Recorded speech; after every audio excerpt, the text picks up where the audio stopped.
Bonjour et bienvenue dans une nouvelle vidéo de Samcha Guidance. La dernière fois, on avait parlé des dérobeurs de joie, ou si j'ai pas mis d'autres vidéos, c'est tout à fait mon style, de prévoir des suites et puis d'avoir des inspirations au dernier moment. Et c'est ce qu'il faut dans la vie finalement, se laisser inspirer. Mais aujourd'hui, pour autant, je vais rester sur mon idée de base, et c'était continuer un peu ce thème en parlant de confiance en soi, d'accord, et d'intention. Alors, confiance en soi et intention. Que j'ai envie aussi finalement de lier à cette autre notion, donc confiance en l'autre,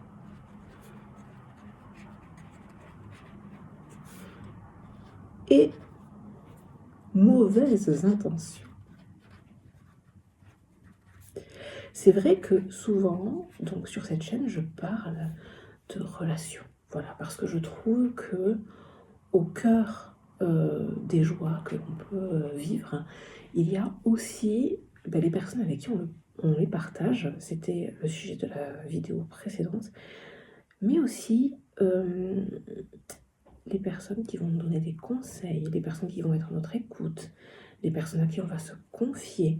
Et dans une bande dessinée de Rohan, d'accord, je vais essayer de la mettre en barre de description, j'expliquais que parfois certaines personnes peuvent vous reprocher de ne pas avoir confiance en elles, de ne pas vous confier à elles, d'accord.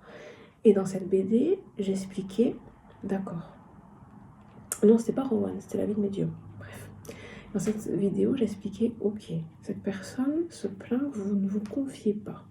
Bon, mais finalement, avant même de réfléchir à ce que cette personne veut, qu'est-ce que vous souhaitez? C'est-à-dire, est-ce que déjà vous avez confiance en elle? Est-ce que déjà vous avez assez confiance en cette personne pour oser lui dire des choses? Et c'est vrai que se faire confiance dans ces moments-là, c'est ce que j'expliquais avec le fameux dérobeur de joie, c'est important. Écouter ses ressentis, c'est important. Savoir finalement faire la part des choses entre ce que l'autre attend de vous et ce que vous souhaitez, d'accord? C'est important. C'est vraiment, vraiment important. Et justement, on va revenir sur ce sujet aujourd'hui en expliquant que on peut avoir parfois été trahi par des personnes en qui on avait confiance. Tout simplement parce qu'on n'avait pas réussi à déceler leurs mauvaises intentions vis-à-vis de nous. Ça peut très bien être quelqu'un qui a raconté votre secret. Voilà. Raconter un secret. Je note un peu, comme ça me fait des points de repère. Ça peut aussi être une personne qui, je vais dire ça comme ça, qui vous a volé une opportunité. C'est-à-dire que c'est une personne, finalement, à qui vous avez osé dire « on m'a contacté pour tel truc ». Et puis elle s'est empressée d'aller essayer de vous prendre ça, d'accord, de vous prendre peut-être ce job auquel vous aviez postulé, auquel vous aviez eu un entretien. Ça peut être aussi une personne qui savait que quelque chose vous intéressait, et puis elle y a été avant le récupérer, voilà. Et puis bien sûr, ensuite, elle se permet de s'en vanter auprès de vous. Bon, on ne peut pas dire que ça, ce soit une bonne intention, d'accord.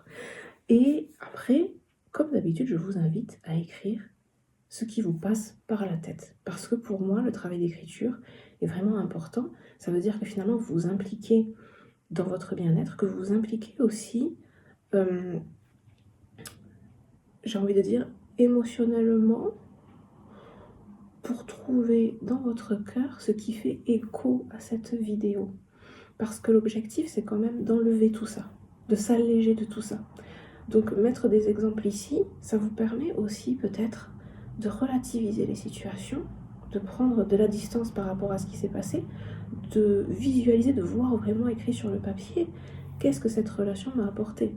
Parce que si à un moment donné vous pensez à une personne en particulier, d'accord, vous marquez son nom, peu importe, vous allez réécrire un petit peu tout ce qui s'est passé avec cette personne depuis que vous la connaissez. Et si le total, à la fin, vous vous rendez compte, oh, là, on ne peut pas dire que ce soit une relation qui soit, entre guillemets, positive pour moi, qui soit saine surtout pour moi. Et là, c'est à vous, finalement, de prendre votre responsabilité et de choisir. Est-ce que cette relation vaut la peine? Est-ce que j'en parle à cette personne? Est-ce que j'arrête cette relation? Et ça, encore une fois, ça fait partie, finalement, de la confiance en vous que vous devez développer. C'est-à-dire accepter de réaliser quelles sont les relations que vous avez autour de vous. Acceptez de les regarder, acceptez de les entendre, d'accord? Entendre, écouter ce que l'autre vous dit réellement. Arrêtez de modifier ce qu'il vous a dit. Ce qu'il vous avait dit, si à un moment donné, il y a une parole qui vous a blessé, ne la mettez pas sous le paillasson en vous disant « Oh, il devait être agacé, c'est rien ». Parce que si ça se répète, ça se répète, ça se répète, c'est quand même peut-être bon pour vous d'en parler, d'accord? De communiquer avec cette personne pour voir, pour ressentir finalement ce qui se passe réellement entre vous. Pour voir aussi quelle est cette relation qui est créée entre vous. Est-ce qu'il y a de l'amour dans cette relation? Est-ce qu'il y a de la confiance dans cette relation? Ou au contraire, est-ce qu'il y a de la jalousie? D'accord? Est-ce qu'il y a aussi une colère sous-jacente par rapport suite à un événement qui s'est passé et que vous n'avez pas finalement brisé la glace? D'accord? Parce que je ne vais pas dire ici que toutes les relations sont vouées à l'échec. Au contraire, certaines sont magnifiques, certaines sont brillantes. Et pour pouvoir avancer, justement, il faut dépasser ces non-dits-là. D'accord? Reprenons. Donc, confiance en l'autre et mauvaise intention. Parce qu'il faut comprendre aussi que une personne qui a des mauvaises intentions n'arrivera jamais à le cacher jusqu'à la fin. Il y a toujours un moment donné où elle se trahit. D'accord? Par un petit mot, par un petit geste. Par exemple, encore une fois, j'ai envie de dire, vous avez une bonne nouvelle, peu importe. Et puis, d'un coup, cette personne dit « Ah oui, mais pourquoi toi ?» Vous voyez, ça. Pourquoi toi? C'est juste arrivé comme ça. Et puis après, la conversation continue. Mais c'est important quand même. Pourquoi toi? Pourquoi? Pourquoi pas moi? D'accord? Parce que là, vous, peut-être que vous imaginez être passé à autre chose, mais que quelque part, vous avez été blessé, que quelque part, ça a ravivé en vous cette impression que vous êtes nul, que vous ne méritez pas cette opportunité, et peut-être même que vous pouvez lâcher tout, même vous bloquer vous-même. Et au lieu de saisir l'opportunité qui vous a été donnée, d'accord, vous dire non, je ne mérite pas, et puis continuer votre chemin en laissant ce magnifique cadeau de l'univers de côté. Donc, ne laissez pas finalement ces personnes vous polluer avec leurs mauvaises intentions. Pour avoir confiance en l'autre, je pense que déjà dans une relation, c'est quand même un travail collectif. Il n'y a pas qu'une personne qui donne, il n'y a pas qu'une personne qui reçoit. C'est vraiment un échange, d'accord? C'est vraiment... Et puis voilà, l'échange passe aussi par la communication. Savoir s'exprimer, savoir s'expliquer, accepter que l'autre ait pu avoir des difficultés dans sa vie par le passé, qu'il y a certaines choses qui ne sont pas résolues, que cette personne souhaite résoudre. Et comprendre aussi que du coup, parfois, ça peut donner lieu à des mots qui ne sont pas pensés, d'accord? Mais pour d'autres personnes, ces mots-là, elles les pensent, elles les revendiquent, et puis elles s'imaginent que la vie tourne comme ça, d'accord?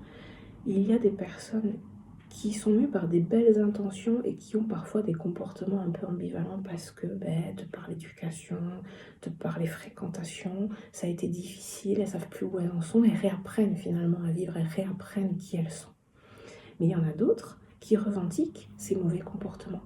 Il y en a d'autres qui revendiquent finalement le fait que, oui, pour y arriver, je suis comme ça et je continuerai d'être comme ça et peu importe comment tu te sens. Et moi, je trouve que dans ce genre de situation, encore une fois, prendre du recul sur la relation, regarder vraiment d'un point de vue d'ensemble, tout ce qui s'est passé depuis le début, c'est vraiment très important. Voilà. Donc, ceci étant dit, donc confiance en l'autre et mauvaise intention, que voulais-je dire de plus?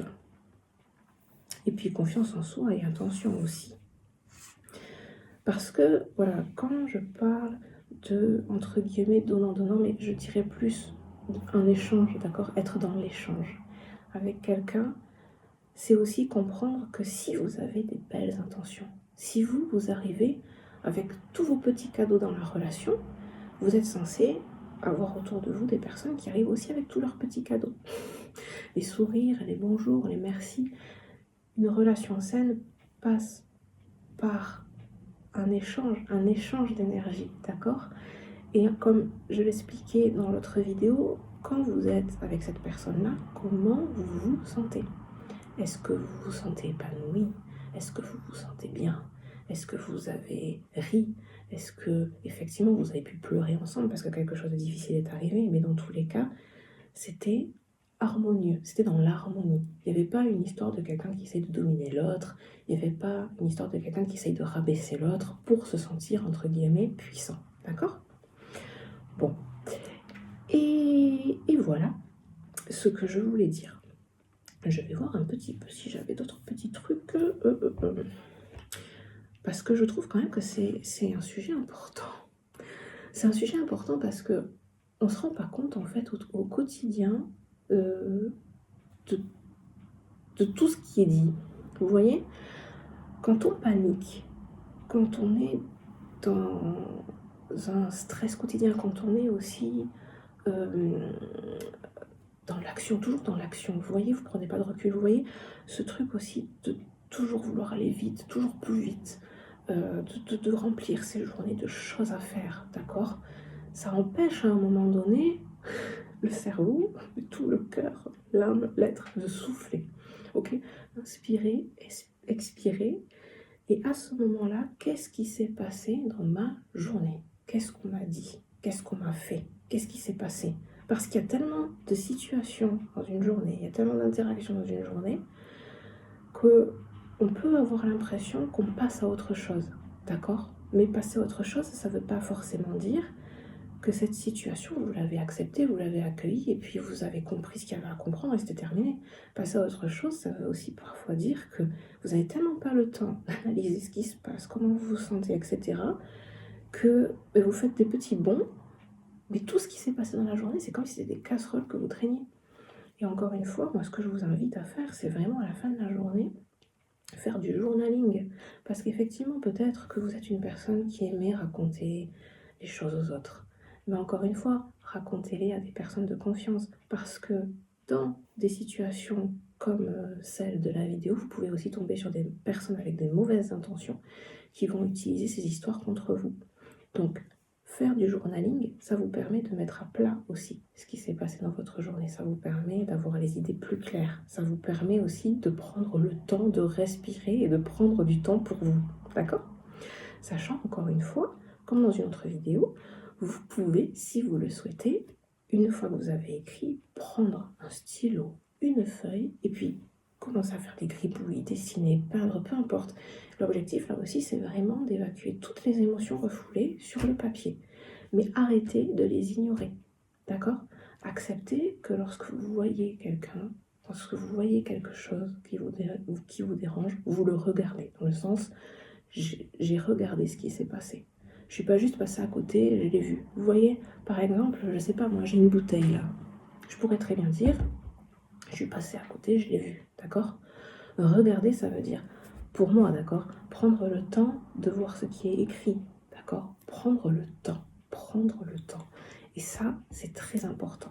Quand une personne parle, les mots ont un sens, les mots ont une vibration.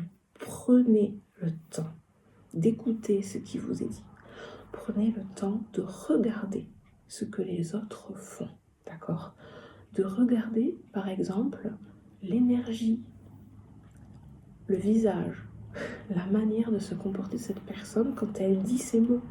Parce qu'une personne peut très bien vous dire « Qu'est-ce que tu es jolie aujourd'hui ?» mais en faisant la grimace. Vous voyez? Et ce besoin toujours de vivre dans un univers hyper connecté, hyper tout, nous fait perdre pied avec ces réalités-là.